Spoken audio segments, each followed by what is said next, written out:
2012 has to be one of the best years we've ever gotten from LEGO. Themes like Monster Fighters, Lord of the Rings, and Hero Factory were all on shelves, and Star Wars was going absolutely crazy with all of its banger sets releasing every couple of months. We saw legendary sets like the Elite Clone Trooper Battle Pack, Sith Fury Class Interceptor, Gungan Sub, Palpatine's Arrest, and even Jabba's Palace. With all of those seemingly perfect sets coming out at the time, it's easy for some to get overshadowed. That's why I want to talk about one of the most forgotten sets from that year, the Malevolence from Star Wars: The Clone Wars. I want to make it clear that I don't just think the Malevolence is one of the most forgotten LEGO Star Wars sets from that year, but one of the most forgotten sets in general. I honestly forgot this set even existed until I saw it pop up at my local Bricks and Minifigs Corona. With the recent release of the Invisible Hand and more hype around Separatist army building, I thought I should buy it and build it for the channel. First off, we need to take a moment to appreciate the beautiful box art. They just don't make them like this anymore. Unlike in 2024, 12 years ago, they would take pictures of the sets and use them for marketing. They also used to add this glossy finish to the packaging, which helped make it feel like a premium product. The scene depicted here closely resembles the one we see in the Clone Wars arc, where this new secret weapon is hiding by a bright red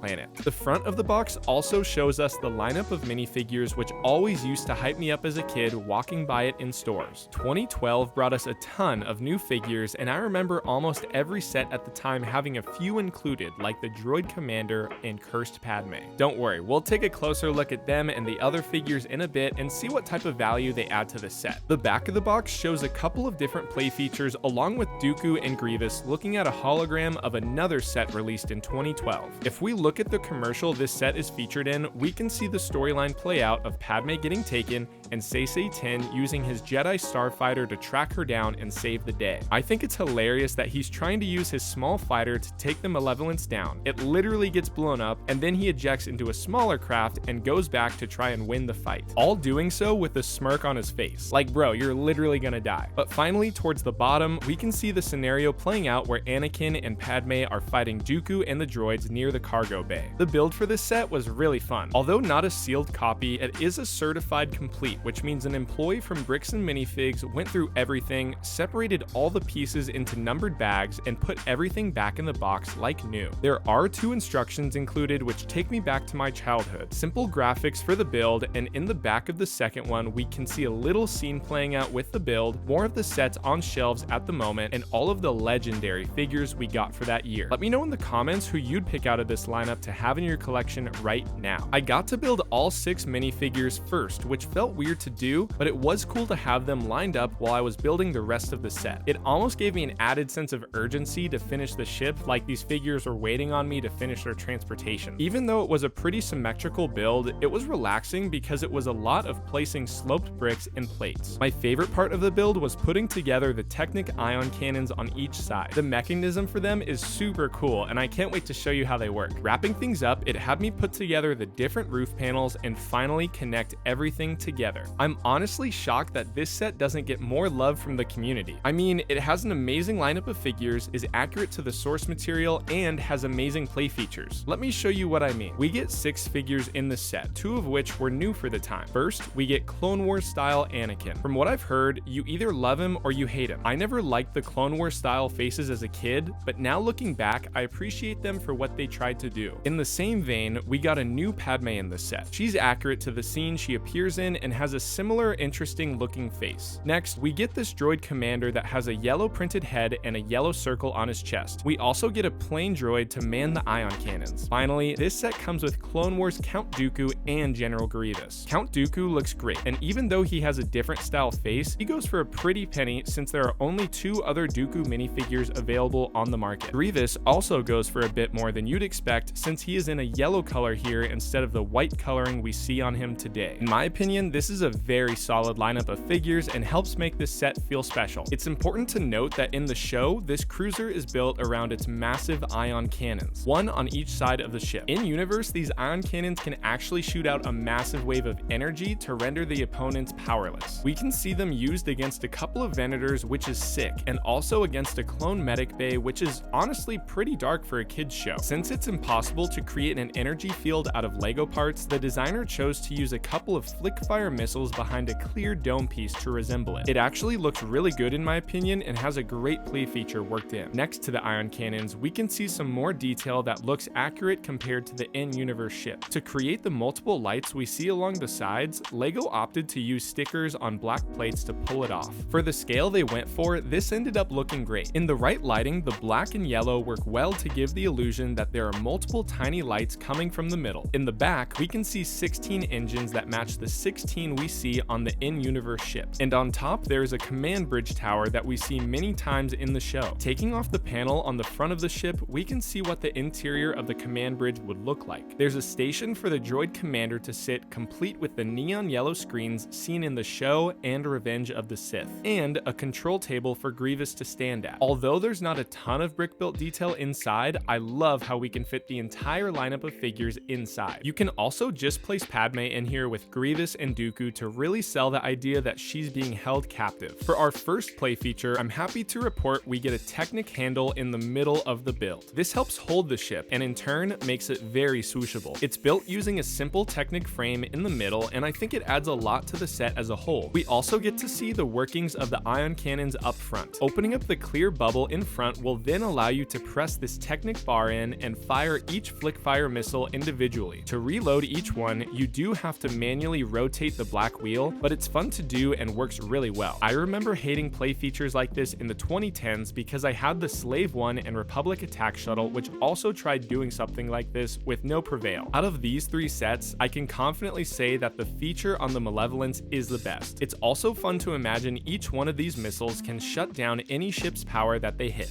Although not completely accurate to what we see in the show, it's great stuff for 2012. For the next play feature, the panels in the back can open up to reveal the cargo hold. At first, I thought this was a waste of space, but we actually see something very similar to this in the Malevolence arc when Anakin and Obi-Wan are sneaking on board. These little red sleds are supposed to resemble the transport carts seen in the center of the ship, and I think they resemble them well enough. I think details like this and the stickers for lights make this ship stand out and look really big in scale. There are tiles on the floor so they can slide back and forth, and there's a Technic pin in the back to hold them in place when in flight. You can also fit a figure, like Anakin, on one of them and pretend that he's stowing away or traveling on one to the front of the ship where everyone else is. There's so many places to fit figures on the ship and it's awesome. For fun, I thought I'd show you what this set looks like compared to the Invisible Hand and then the Venator. Surprisingly, this is pretty close to how these two ships would scale in the universe, and I think they would look amazing on display next to each other because of that. I can't say the same for the Venator though. Looking at the selection of figures, accuracy, and play features on the Malevolence, it's hard not to desire anything less from new LEGO Star Wars sets that we get from LEGO in 2024. I mean, I paid $300 for it, and even at a $180 markup on what it originally cost, it still feels worth it to me. Let's hope that we get more sets like it in the future.